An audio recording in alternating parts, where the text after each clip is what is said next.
Vivek said, I also fondly remember the early days of Kalpana's journey with water. It was an initiative that SAHE and HYDERABAD, and just listening, she was interested. She came to the event, and within a month, she was running the whole campaign. So that's how kind of literally like fish to water, Kalpana took to the water cause. And I'm very happy that her rainwater project team sits out of IIIT. IIIT Hyderabad, like I don't think anybody thought about it until one day Kalpana asked, saying like, so that's a very small campus and 2,500 residents, 2,000 students and 500 faculty and staff and their families that live on campus. They must be buying tankers.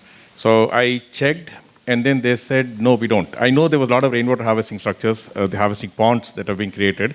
And in fact, that is a collection point even for all the water that floods on the road in front of TCS and IIIT. And, but I didn't know much. When I asked, they said, no, they haven't been buying tankers for almost last 15 years. And it's a large campus, so a lot of, in fact, the new blocks are the plumbing is done for grey water in the flush tanks. And so I was very happy. I was not surprised. I mean, IIIT is an extremely responsible, I mean, all the original founding leaders of the institute had a very strong sense of social kind of responsibility. And I'm not surprised, but I was still very happy to hear that. So we also have the social incubator. We have one of the largest academic incubators in the country. And 2-3 years back, we also started a social incubator. And that's where Kalpana's rainwater project team works out of. We've been trying to see how can technology help society. And also recently, we started a Smart City First Living Lab. It's for Smart City innovation.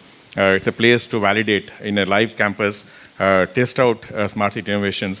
It's just getting off the ground. In fact, the first challenge is announced, which incidentally also happens to be around water.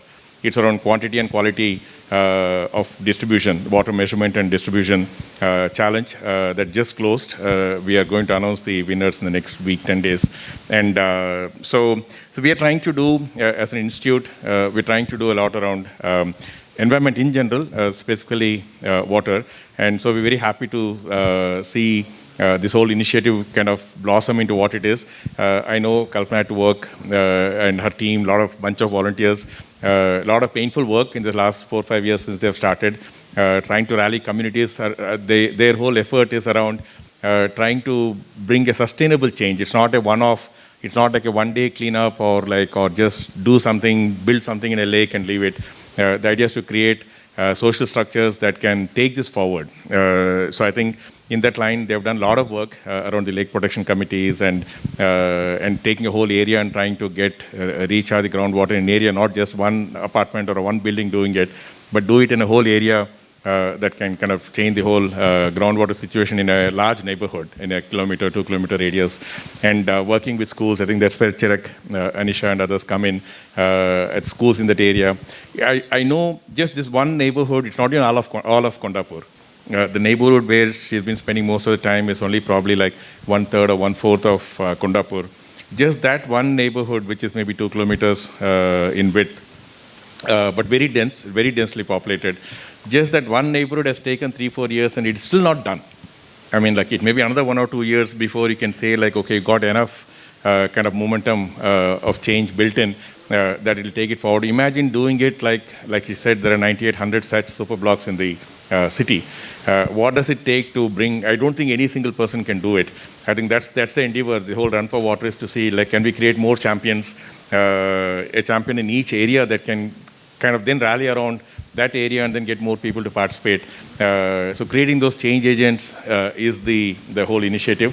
And there is a blueprint.